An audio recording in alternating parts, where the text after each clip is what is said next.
point belé. La question d'abord, il faut se poser la démarche de bonsoir Christian qui a coloqué. Il cherchait des images. Il y a Kofi chez Karine, arme, il y a Kofi chez Karine.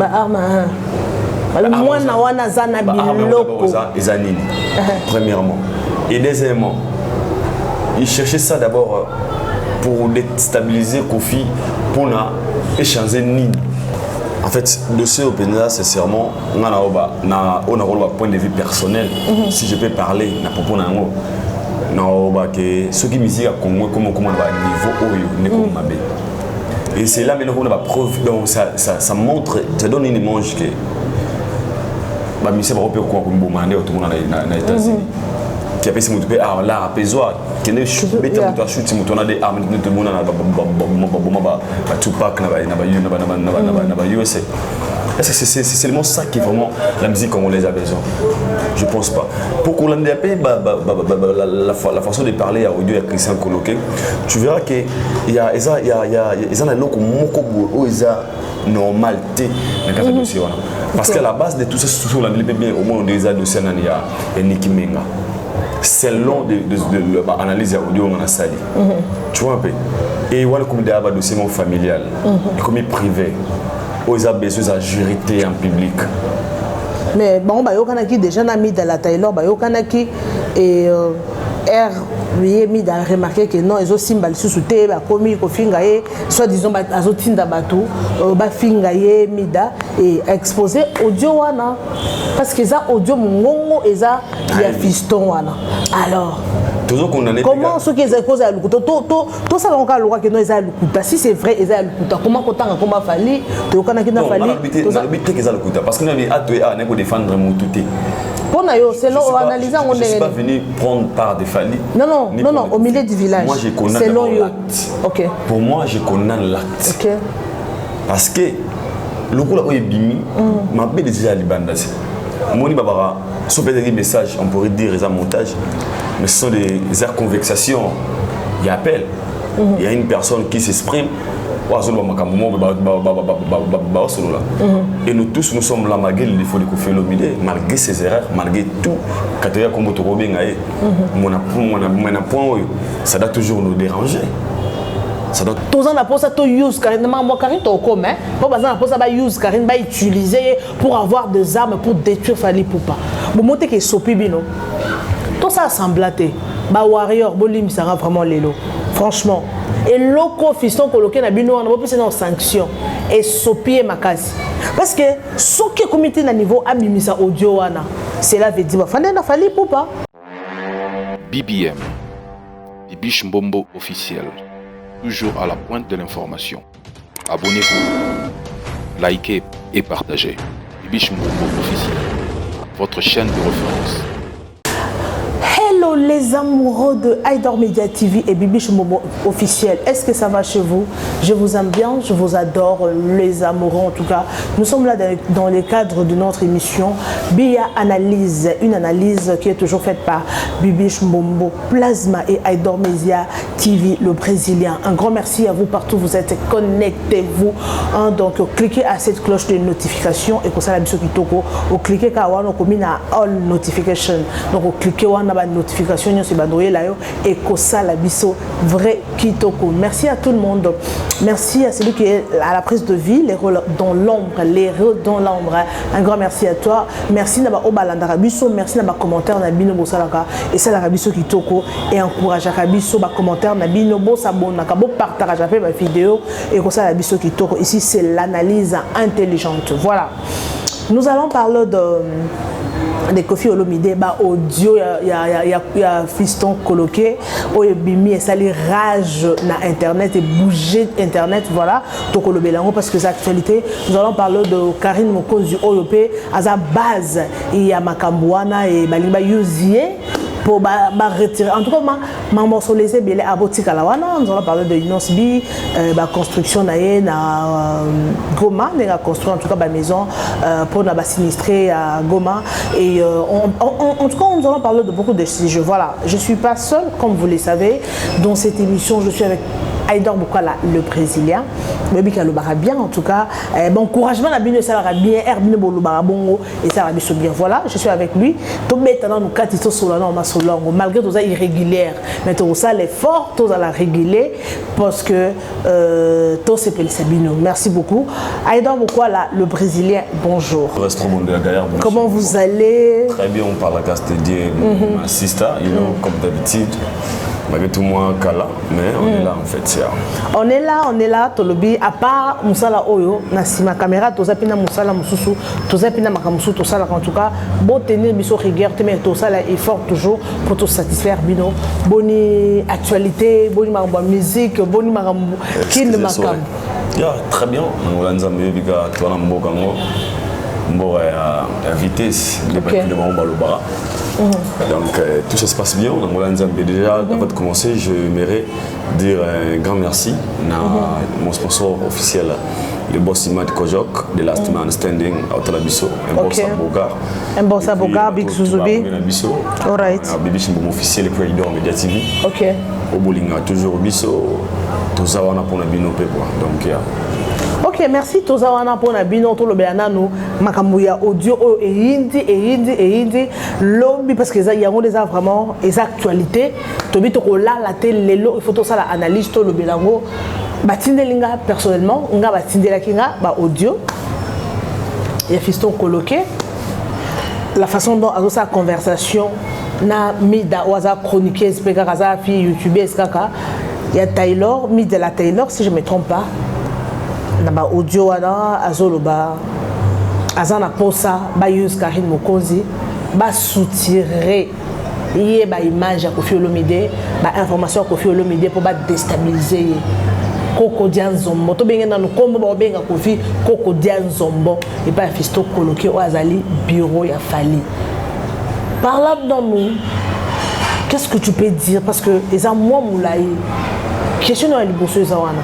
Comment on a bureau ya Fali oh Fali a mission moneno toyebi coopérer na chroniqueuse moko youtubeuse moko et pourtant il sait que non est-ce que aux enregistré en plus zala pe nani zala show ok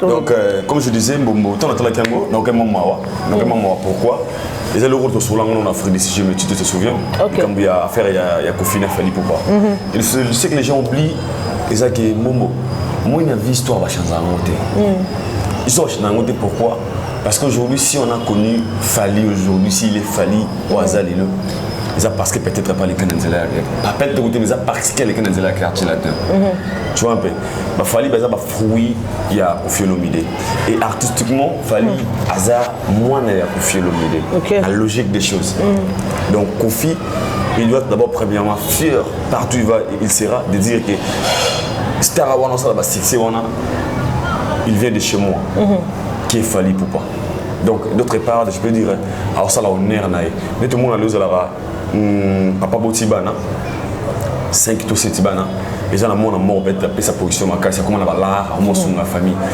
et le sambo ya papa Wana ils ont dans la bonne vie en la vie ils ont dans la bonne santé ils ont wana azo souci ya koleka pour eba kosalisa bana na ye donc c'est le devoir des papa de papa et à travers moi également la Koffi Olomide ce sont des choses au Koffi Fazana il doit d'abord fier de Fali Poupa de dire que Fali soit à Fali wana ils a alekanga benga président et puis il a passé dans le quartier latin ils ont passé donc les cas vie artistique ensemble vie pas sa vie professionnelle ensemble si on peut dire mais les lots ils ont la passé surtout au moment où on a fallu à Zalilo mais si quelqu'un fait ça la fière on a eu tout fallait pas à l'élo on a fier et na où t'as na quartier latin mais les autres au monde a commis le contraire et commis une guerre entre quand il y a papa et quand il y a moi parce que dans tout ça moi je dis à haute voix je n'ai jamais suivi une émission où il fallait aller à la télévision pour parler le mal de Koffi Olomide jamais je n'ai jamais je sais pas suivi une émission au Koffi P il a fallu dans la télévision et ça passe toujours dans les intermédiaires les bureaux mais tant que ça on a cause mais il y a dossier il y a audio le staff machin des questions qui se posent. Tant comme après, il y a une relation pendant des années, pour jeter des futilités, pour juste vous avez arrangé à l'amiable. Ils pensent à quoi? Prochainement. Parce que les lots, tu verras que, parce que c'est clair, nous tous nous connaissons super bien, que Fiston coloqué c'est le bureau de Fally Ipupa. Ok. On a trouvé beau et remonté. Alors, qu'est-ce qui prouve vraiment que c'est Fally n'est pas dans si ma audio? Parce qu'on n'a pas. Mais est-ce que tu as audio? Non, on a comprendre. Ok. Parce que déjà, on a des propos qui est local ou bien bien. Avec tout ce qu'on a pris. Donc il a confirmé Fally Ipupa, il y a. Tant combat Fally. On a Fally. Boé, pour te mettre Karine, c'est une négligence des audios. Tout ça, analyse moi, et ça tout à moi transparent. Transparent, il y a au milieu du village. Tout le monde en a un point belé. La question d'abord, il faut se poser la démarche de bonsoir Christian qui a coloqué.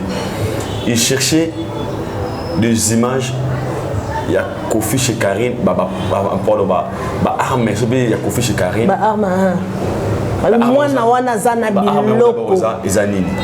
Premièrement. Et deuxièmement, il cherchait ça d'abord pour déstabiliser Kofi, pour échanger Nini dans la carrière Fally Ipupa. N'est-ce pas comprendre? Aux yeux en haut. C'est réellement quoi chez le Mac. Oui, non, aussi soit il peut être sex tap, soit Nini, tu éviter. Pour jusqu'à la biga, au sein de la bilo comment peut-être Karine aussi, elle lui dit au hasard. Peut-être Karine elle s'explique que non, des ans, il y a un bloc cochonnement. Alors, pour faire quoi avec tout ça? Pour nous déstabiliser, pour nous nuire la carrière, il y a Kofi Olomide, papa, 65 ans. Après. Il y a un moment. Mais apparemment, Batobele va juger Fally d'hypocrite parce que ça par rapport aux commentaires au Batobara. Que non, fallait ça rassembler comme si Asa Monsanto n'enga lobaka kaki paka kokolo. Ok, na c'est na kuzu. Moi déjà c'est que je sache. Na kuzu azo réagir. Je dirais c'est faux parce que il fallait à Monsanto. Il m'a la télévision le barango yemoko. Les attitude monde oh l'attaque ou peut-être qu'il y a qui part kokolo, tout ce que ça fallait c'est un artiste. Fallait d'abord Azamon na quartier la tête. Azamon na banda, Azana musicana. OK. Donc tout celui qui était musical, Azana ba amener côté folie, côté fou na ba moment. Tu vois un peu. Moi je dirais pas que Fally c'est Aza Monsanto. Tu vois un peu. Mais là sur un point dans Azara sur le plan de dossier audio parce que non dans le sens que un jour tu peux pas accepter que non bureau a Fally moko Fiston coloqué au Aza bureau naé qui a colba que non to solo déjà na prise parce que sur attendre comme Fally Ipupa on sous-entend que déjà ba solo là qui ont déjà na police et yesuko aye pour na colba et puis à s'attendant quitter que non audio ma quoi enregistrer toi analyser bien audio bien toi tu vas audio au pour yo canal. En fait, le dossier OpenA, c'est sincèrement, on a un point de vue personnel. Si je peux parler, à propos de ceux qui musique à Congo, comment on va à niveau et c'est là maintenant qu'on a la preuve. Donc ça montre, ça donne une image que bah monsieur va repérer quoi comme bombarder tout le monde dans les États-Unis. Qui a fait ce mouvement à l'art apaisoire qui ne chute pas tout chute ce mouvement des armes tout le monde na Tupac na USA. C'est seulement ça qui est vraiment la musique comme on les a besoin. Je pense pas. Pour qu'on l'ait appelé la façon de parler à audio à Christian Coloqué, tu verras que il y a un loco moko où ils a normalité dans le cas de dossier toujours nous déranger. Imaginez maintenant sur la peut-être sex tape il y a quoi d'accord Aman. Ou bien sex tape c'est trop dire. Tout ça dans le c'est vraiment peut-être aux avec ce bimi le loco déstabilisé il y a quoi ici. Est-ce qu'il fallait autant la PK non teke attaque tout ba enquête problème à Rosali. Tout le monde peut ça peut être chance il y a même peut-être moi pour toi les bossos y avait. Mais on comprend. Parce que je pense pas qu'on est censé de ça va bien dans ma vie. C'est obligatoire. Si réellement, qu'on fait ça, le logo est dérangeant, Fally Ipupa. Il y a façon de revanche, c'est pas ensemble. Tu Tu vois un peu. Mais apparemment, on dirait semblait comme si rien n'était. Non, pourquoi imaginer que non, Koffi Olomide n'a fallu niveau. Ils ont semblaté. Mais dans les médias, tous Koffi n'a fallu en bon terme. Koffi l'a dit ouvertement dans la mission, il y avait ça tueuse. Il a dit ça. Il fallait me bloquer, Instagram, il a dit ça. Le jour où ils vont le ballon à la télévision, cela veut dire qu'ils ont marché raté entre eux. Alors cela veut dire que quand ils marchent raté, il y a quelque chose qui ne marche pas entre les deux artistes congolais, entre Koffi Olomide et Fally Ipupa. Ils ont leur morgue, ils ont la carte. Il y a un problème là-bas. Et même, ils ont marché raté entre Koffi Olomide et Fally Ipupa. Alors, on a dit que ça les regarde. Parce que c'est maintenant évité, parce que ce qui est clair, ce sont des gens qui vont très bien. Koffi n'a fallu très bien, je le répète. Koffi n'a fallu très très bien. Mais est-ce que Koffi a regretté vraiment parce que non seulement la façon dont on partageait la vidéo, il a partagé les bateaux. On sentit que non, il est vraiment choqué. Non seulement Koffi a regretté, même étant que Moutou, personnellement, on a regretté. Pourquoi? D'abord, on a moni Christian Coloqué, il a très mal joué sa carte. Hein? Pourquoi? Et pour ce qui est un artiste na pote parce que déjà c'était les noms de on met la boy Mombo nous baba na tous en mingi boy si au coup ça m'a bien mon boy oyo et on va faire c'est peut-être le mot et bon directement on a monté à Idor.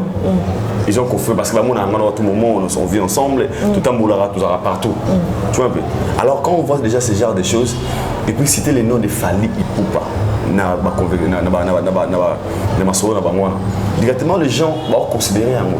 Alors ce qu'il a oublié, c'est qu'il d'abord quand tu as artiste dans l'événement na oyo. T'es écrit Fally Ipupa makas.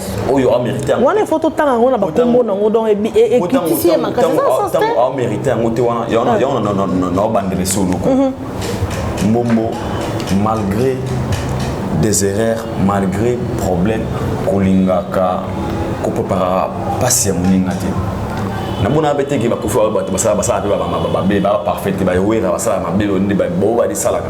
Mais ngana ba ona monina kolinga ko préparer malheur à moninga te. Kolinga te parce que vous a torturé tout le long de ta vie. Conscience c'est le bêta yo. Parce que dans tout ça, tu comprends bien, ils ont planifié, peut-être pour depuis longtemps, pour déstabiliser un parti à Koffi Olomide. Et à moi, ce que je dirais aussi à Koffi Olomide, il doit maintenant aussi revoir si qu'elle n'a à se poser aussi des questions. Qu'est-ce qui a poussé à falloir comment on a un niveau? Un niveau aussi, si. Parce que les gens comment peut-être à sala payer tout quand on a sala peut-être sala payer et la choc et comme on poussé ba on peut baluka façon ni ba ko zongi sango d'une autre manière Sigo et Aïdor tout solo là ils analysent tout solo là parce que on a comprendre à partir audio on a comprendre que et le côté solo ba siko po ba to bosori comme boye ba cause na capacité ya kobomana ya kotina na ba poison nangi nazo pas biston coloqué na compléter ka eloko Aïdor azoloba comment est-ce que yo ozali na musicien munene boyebi façon obiso to respecter Fally Ipupa na Congo oyo on lui respecte beaucoup à un level moko mais bureau parce que on a été que non mongo on eza yo te eza yo mais comment on couper sa confiance et pas ya chroniqueuse moko boye youtubeuse moko boye na ebité ce que bon monana ou bien bon monana te obengié en plus peu aux au courant que non ba enregistrer kabato. Quand tu l'as appelé pour dire que non, on a enregistré, ok, il n'y a pas besoin d'enregistrer. On peut se confiance. Pourquoi? Et puis, ok, peut-être sur cause à Farah, mais tu l'appelles au téléphone pour dire que ton en a pour ça, tu déstabilisé Koffi Olomide. Ton en a pour ça, tu use carrément, moi, Karine, tu es au commun. Pour ça, tu use Karine, tu utiliser pour avoir des armes pour détruire Fally Ipupa. Vous montrez que c'est Sopibino. Tout ça semblaté. Ba warrior bolim ça rend vraiment l'élo franchement et loko fiston coloqué na bino on a plus dans sanction et sopier makasi parce que ce qui comité na niveau abimisa audio wana cela veut dire fande na Fally Ipupa soit à cause il fallait pour votre rôle bah c'est les makamou peut-être moi je confirme mais ceux qui non à cause les makamou té eza makamou ya sonye sopi parce que il fallait pour pas d'hypocrite moi je suis pas contre fallait mais je suis au milieu du village Kofi à cause à la salle mabe ba conflit na bango biso to ebina biso té place ba banda biso to ebina biso et loko ba wele là on ne connaît pas mais du fait que et loko mo bimika que non bazana pour ça va détruire ba autant na minute ba autant mabe Kofi té na minute mutu so ba no pourquoi ba sali boy na minute so fallait ça na tort ce qu'il fallait te moto parce que quand on voit déjà Fiston coloqué on voit déjà l'image de Fally Ipupa en tout cas vraiment et ça bien et même si Fally Ipupa comme hypocrite yé azana sima on dirait azotinda batuna et quand en tout cas vraiment tout ça vraiment désolé moi de ma part je suis énormément désolé bah warrior il faut dire ma vérité bon qui n'est pas Fiston coloqué wana bon qui ne retourne qu'est-ce qui a fait que amenga même si tu as un plan pour détruire quelqu'un mais ozo et banon on faire confiance na moto années sûreté. Ok, donc on c'est sopi. Donc, elle m'a bien cassé Aïdor beaucoup là. Non, moi je dis tout ça, on a toujours que je suis là, pas là pour prendre part de qui que ce soit, ni à Kofi, ni à Fally, mais je suis là juste non, non, ce n'est pas question de prendre part. Il faut appeler les chats à son nom. Ceux qui m'ont sali mabé, tu as fallu dit que non. Il y a au milieu du village, parle de la vérité. Le bas vérité. Quand on a dans tout ça, ils ont servi mais au moins ils ont parce qu'aujourd'hui il fallait Kofi très bien. Et dans l'histoire de la musique, il fallait Odaye. Lorsqu'on veut parler des parcours, il fallait Ipupa. L'artiste musicien Fally Ipupa, l'ancien musicien de l'orchestre Quartier Latin Kofi Olomide. L'histoire en est changée. Parce que l'histoire va changer à monter. Niveau tout fallait il restera musicalement, il est l'enfant de Kofi Olomide. Donc cela veut dire quoi? Moi de ma part, Naoloba. Oui, bah c'est vraiment vraiment solo là. Au moins les gens ils ont un côté quartier là. Ils ont assisté. Au moins harmonie wana. Quelqu'un la père naïe, Kofi na concert, Kofi il fallait Mati. C'est tout ce qu'on a besoin. Je pense que c'est ça. Alors, bah revoir peu entourage. Pour na bon moment ni. Entourage. Canada salelo. Soko moni ba séparation ming na ba départ ba musicien belé mon orchestre. C'est pas eux-mêmes des leaders. Ils ont un bateau, ils ont un sécole. Ce sont des gens-là, qui ont un problème. Autour, il y a des rankings, des musiciens, toutes les stars en général. Pour dire quoi? Une personne pour flatter peut-être à ça la leader des plaisir pour appeler sur l'éloge il le prêt même il y a que détruire ici comme pour faire l'action tu vois un peu alors les artistes là vous êtes des intelligents vous voyez partout à niveau tout vous en vous voyez par rapport à entourage na bino wana bon ça rappelle cause il y a échec to ya ba shit ya ba carrière na bino ceux qui na ba maison mère ba BCBG na ba quartier la tête orchestre presque mille sur la délicat c'est 100% ba problème za ma bureau ba musicien mais revoir un peu vos staff bien sûr vous savez tout monde comme na bango bozui comment peut-être bateau beaucoup moins ça confiance mais vous que mingi ça peut wana le faire aux ala déjà le faire aux ala il y a qu'on doit pleurer bino bon ba image na bino ou construire pendant passé tu vois un peu parce que moi dans tout ça na bombe vérité na bombe l'hôtel de konanga ce qui me dérange bon on entend nous ndenge makambo kendele parce qu'aujourd'hui ils ont comme un plan à Salofo et bah noter parce que à qu'est-ce que moi va mettre le mot à une zoom occasion de tirer bon na verre et directement ça oh il me dit il ne va pas si loin. Il est vraiment choqué. Franchement. Il n'est pas. Mais pour Kofi pas ça m'a tombé. On a toko le bas. On a souligné que le comment on a montré la vidéo mon robot Kofi a publié la page naé. Il y a pas image bah Fally ma contara si quartier latin. Mais image ma Fally ça moqué ça on senti abimisi l'image on a boaki. Au moins que ça m'a tombé de sa part aussi. Donc c'est ça. Pour dire que non, je vais dire que non, exactement que non Kofi pas à mon centre, c'est pas seulement trop condamné, trop comme ça Kofi, non. Kofi pas ça ma tumboli na ye, mais ce qu'on acte au yondé, ça moi ma vie. Donc c'est ça. Donc moi ce que je dirais en général, si il faut vraiment m'amoyer et comme on a bien, parce que ça risque, il y a coûté ma vie. Momo, mais qu'il y a des gens qui ont dit comment réussir mon côté ce qu'on va vivre à bateau. Parce que elle est le moins la musique. Et puis, sur l'année, le dossier ou bien, ils n'ont rien à voir dans la musique. Ils ont un compte personnel, un compte privé. Ou peut-être qu'on a une maîtrise dans le monde. C'est mais ce qu'on peut-être on a une maîtrise dans le monde. On fait faire 1100 analyses, mais il y aurait un essai qui est limité. Parce que par contre, on a un peu pexo sur l'année. Mais, oui, il faut déranger peut-être mon kili. Parce que, non, le bon abattant va revancher ce soit les Arabes. Même si il fallait ma mémoire, ma casse, ma niveau, tout est à zéro. Mais on ne peut jamais arriver au point d'appeler une personne pour organiser comment le déstabiliser. C'est quoi les juste les amabés. Tu vois, les amabés. C'est simple. Parce que là, maintenant, ça commence à toucher maintenant les familles. Et comme ma famille, c'est quoi? On va affecter ce qu'on famille. Imaginez ce qu'on dit l'histoire de maman Ali à ce qu'on. Première habitude à la famille, attendez que vous fallait qu'on fasse soit. Tu viens bien à ma famille, on va direct il y a un concert, un anniversaire à l'histoire. Tu vois un peu. Non, Aïcha.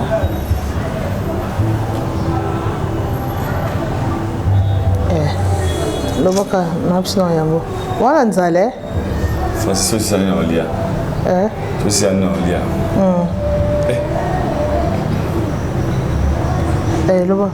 Loba non, comme ça au kataka na montage, sur la bengi. Loba non. Là-bas. Loba soit bengi en yamba. Imaginez maman Lia. Après ça la vidéo me soit une anzemba fali anniversaire de l'histoire. Tout le monde dit l'histoire peut animal barakaza fan fali papa. J'imaginez ce qu'on a moins ce que tonton les amis de tonton organisent et le roman pour déstabiliser papa. Laissez comprendre.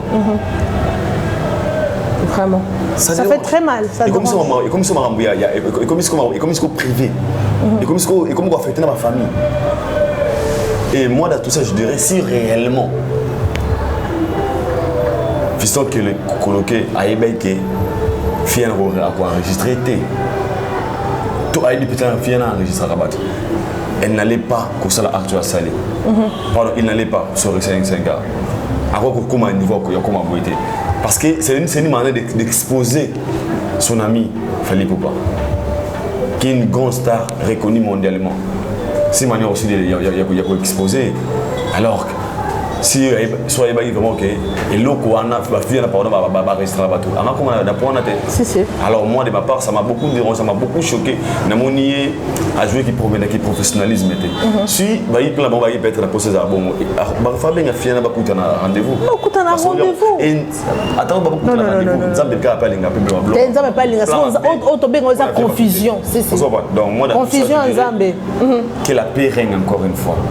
Et nous, ce qu'on a besoin, malgré tout ça, on a besoin demain ou après-demain de revoir encore pour faire le BD et faire le pas en bon terme.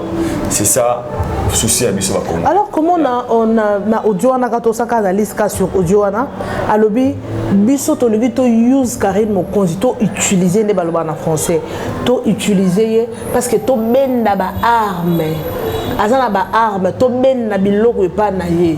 Bon, comment on a Karine Mokonzi, abandon ko finga Fally Ipupa et puis du coup elle a changé, a commis du côté Fally Ipupa, a commis Kokumi ça y est, bah tous bah on est que non, a commis côté Fally Ipupa, a commis close na ba bureau Fally Ipupa.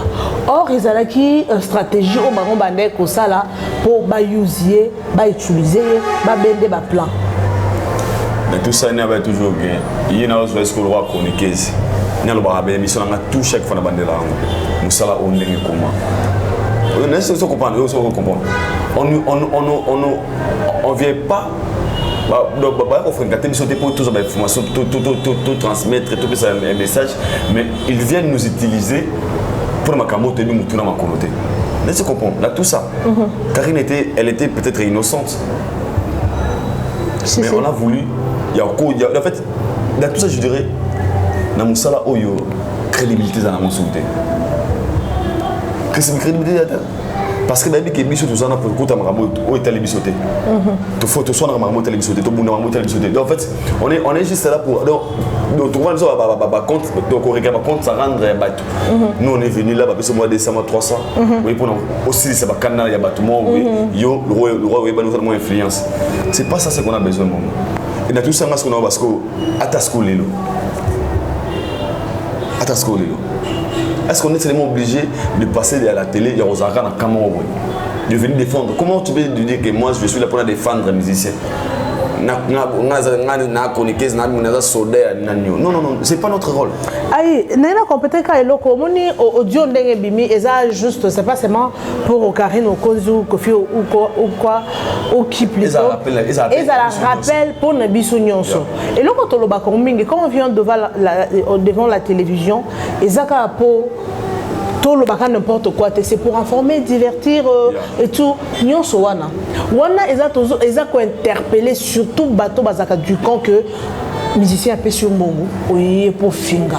Bilo quoi des apports et apprendre bino parce que bon moni sikoyo donc er minio moni que ngana za mutu ya ceux qui nani par exemple ya faire ya fali popa au finga rabato adverse partie adverse.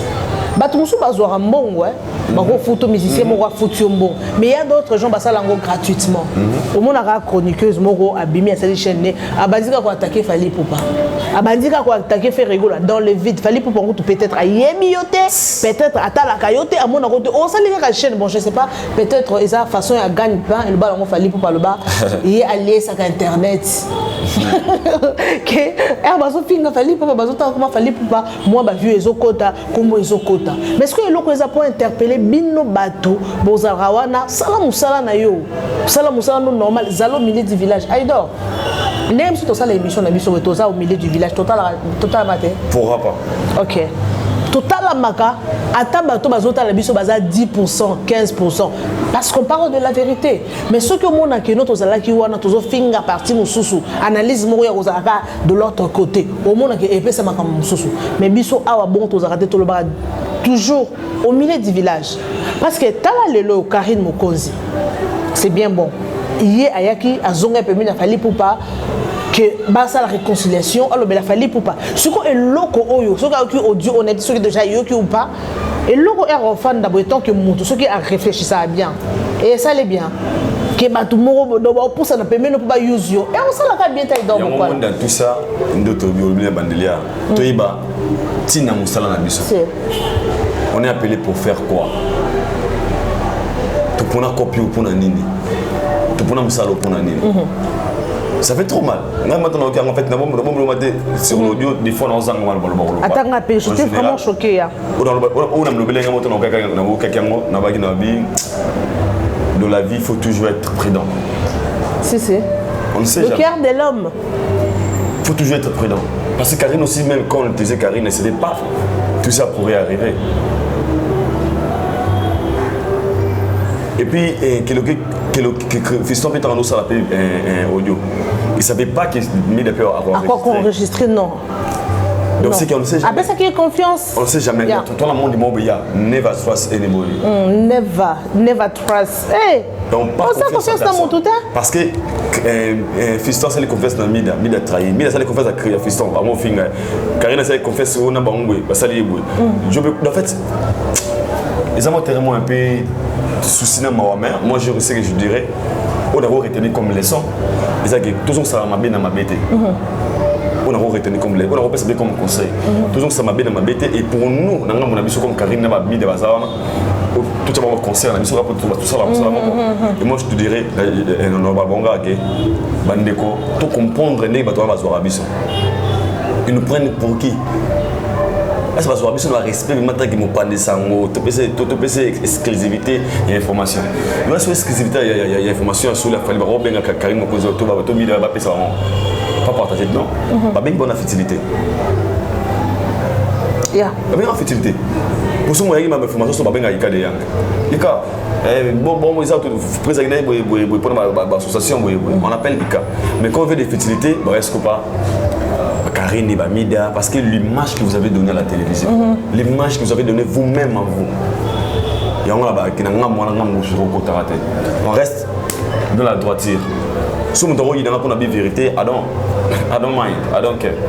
Mais je reste vrai envers moi parce que Moussala, on a tenu que là, si Nazara, on a des problèmes à la Sindiria, c'est pas ça. Donc, moi je dirais force à Fally pas. Et puis courage à Koffi Olomide, le quad à Kouraman, c'est la vie. Mais la famille reste la famille est sacrée. La famille Koufarate. Il y aura un jour, ils allont dans l'histoire, Fally reste l'enfant de Koffi Olomide. Fally restera le fruit valable de Koffi Olomide. L'histoire va changer en côté. Quand on voit Fally, pour le moment, tout le monde a Koffi Olomide. Et donc, un jour, bon, ça on dirait que la Nanya première la musique double king, au king, donc la musique à Congo. Parce que ceux qui sont en Nigeria, dont Jay-Z, on a un mois vieux, petit poids, il est fier de l'évolution de l'équipe. Il y a des gens qui ont tout puisque respecter les whisky, les vidéos, ils appellent un moment où quand tu es grand, il faut toujours faire des choses comme un grand. Là, pour exemple, mon modèle, il y a Leki. C'est aussi important. C'est important d'interpeller aussi nos grands artistes congolais. On va aimer Nabiso, il y a Congo. Ton Zamukolo, vous avez modèle. Vous avez fier de ne pas mouler Leki. Au monde de star Boabimi, on peut faire naïe. C'est celle que moi tant moment. Il y avait un moment où il fallait jibe na wera kangaka Congo Kinshasa autovandi na. Wera outi voyage au yebwe aéroport plein. C'est Thérèse machine plein. C'est sur le ça m'a sauté. C'est impossible. Impossible, il faut dire ça, c'est trop dire même. Et ça m'a sauté. Parce qu'à l'époque, il y a maison Merwana, héritier Agina Oura, et Ferrena Oura, Babindo Mina Oura, Roi David, c'est le. Fan na bomba na 4 ya maison mère. Aujourd'hui, chacun bien d'accord ni. Donc sauf faire à 30 fans, 20 ballons 10 batika la Oura. Héritage on a 20 10 batika la Oura. Donc 10 mais dans ma groupe on a ba Oura il y a aussi des musiciens. C'est ce que je dis. Et ça différent. Ba musiciens on a ba yoka na par rapport à Obazalaki. Parce que la c'est ba Fally Bazalaki non té. Fallait na quartier latin. Aujourd'hui Fally est venu, fallait qu'on ba fan na balinga Fally ba fan na. Faire un fan balinga ka faire. Ou balinga Oura répéter. Héritier, on a fait des héritiers, des GBT ou des Batmusouté. Ils n'ont pas mis le coin de fan, ils n'ont pas mis le Batmusouté. Bagaz Maouté, c'est comme partager. Il faut maintenant accepter. Il faut qu'on dise un moment. Vu ce qu'on dit un moment gâté. Beaucoup aussi pourtant on dit Fally. Héritier, non, il faut accepter. Chaque chose a son temps. Chaque chose a son temps. Et par là, et comme c'est sur un niveau, parce que dans tout ça, sur la dynamique, dans la haine et leur mort, il y a quelque chose qui ne marche pas. La cause n'a pas peut-être au nord. Les autres personnes ne supportent pas tant que changé. Parce que dans le 21e siècle, les choses ne sont plus comme auparavant. L'époque de Weranson, c'était Weranson, JB, Fally, Koffi, Nani, Fally, Ferré. C'est comme un moment. On ne force pas la nature. Donc c'est ça. Et Simbate, quand Bisara Zonganda vous changer comment coopérer. Parce que musique on peut toujours rappeler à Nani. Ba musique sur les obima, toujours y battre, banane bazoye bango. On a la musique à Chamberlain à Kalo. Na Roméo Pouto. Abigail. Parce que le générique, les hommes, mais les bamis, c'est générique. Non, il y a lemba déjà. Son micro, générique, il y a un zobet.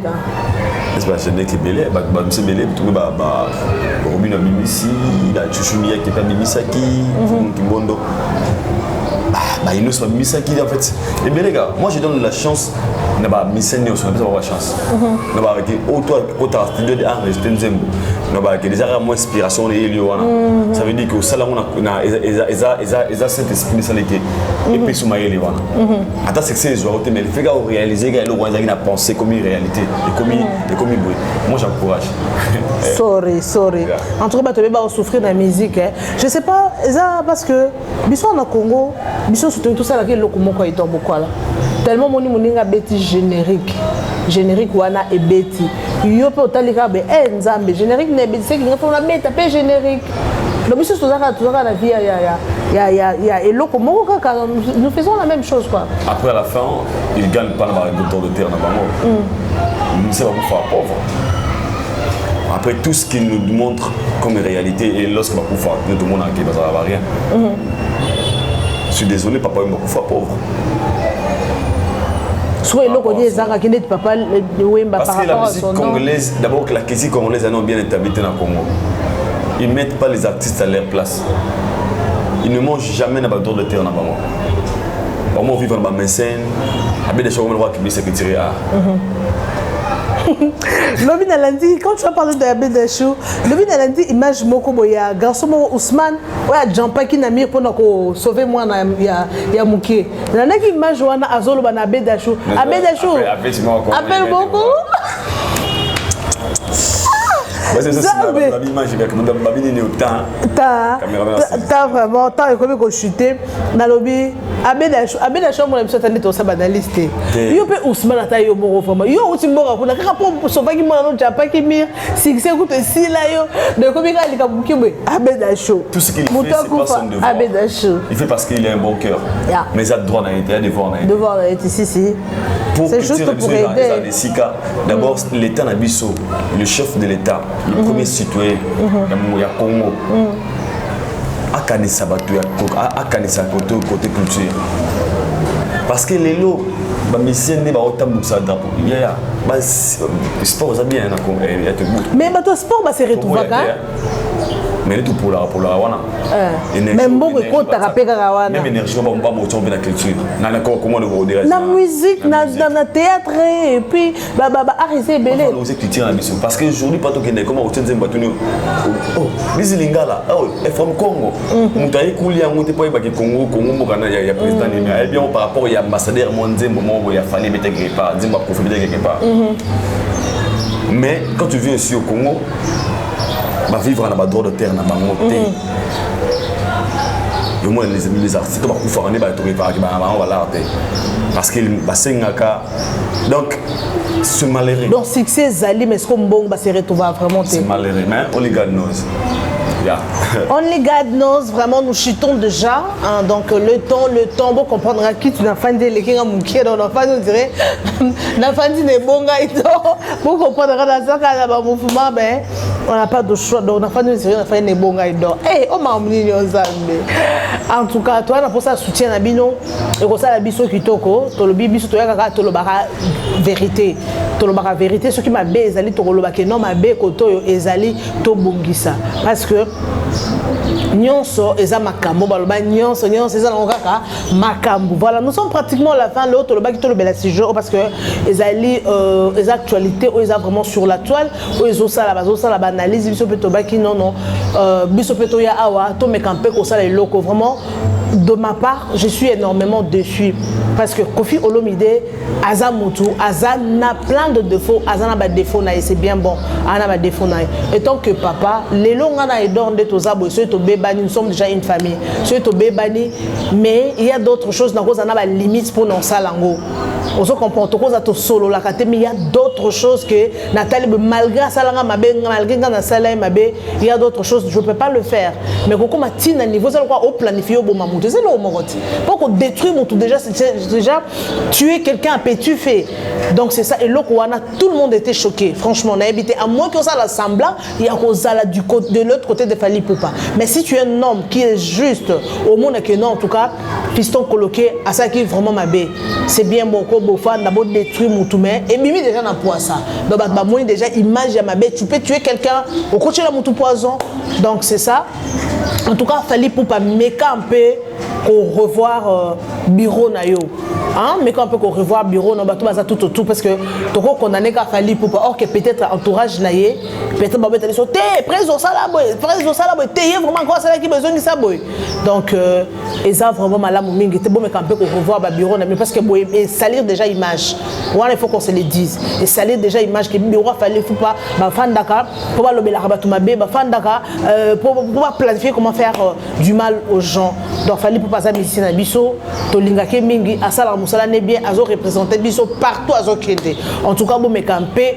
ko soigner image a fallait pour pas yo mo peut fallait pour pas de ton côté voir ce que tu peux faire par rapport à dossier Koffi Olomide aza papa na yo malgré ma bé malgré ça n'importe quoi to yebite loko bino bo welela bo luka point d'entente bo yo kana bo bon ça dossier à mot de la fin parce que moi je suis je clôture déjà il y a on a besoin, il y a unité. Ok. C'est l'amour est plus fort que tout le monde. Nos artistes auront conscience. C'est pas ça ce qu'on a besoin. On a besoin, il y a Bango. Ensemble, c'est les meilleurs. Tout le monde a Nigeria. Bah, il y a des fonds à Bango. Bazama bato bazama trop soudé par rapport à Yabiso. OK. Tu vois un peu. Donc c'est ça. Si tu n'as pas ça va te connecter, on a biso bo ibagé. Bo ça ne musala.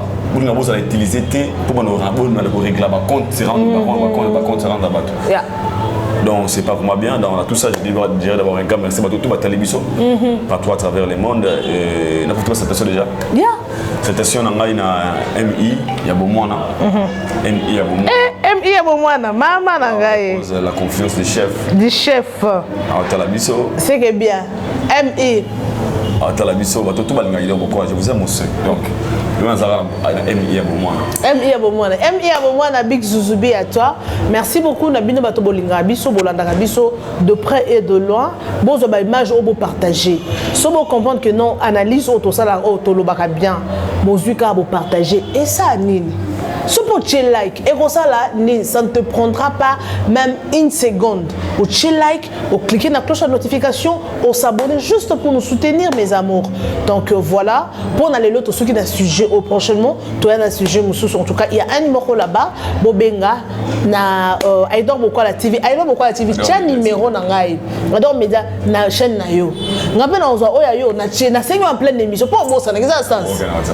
Tiens, please. Merci beaucoup. On se retrouve prochainement avec un nouveau numéro. Mes amours, nous vous aimons. Bien analyse prochainement. Tu auras un sujet, Moussou Yassika.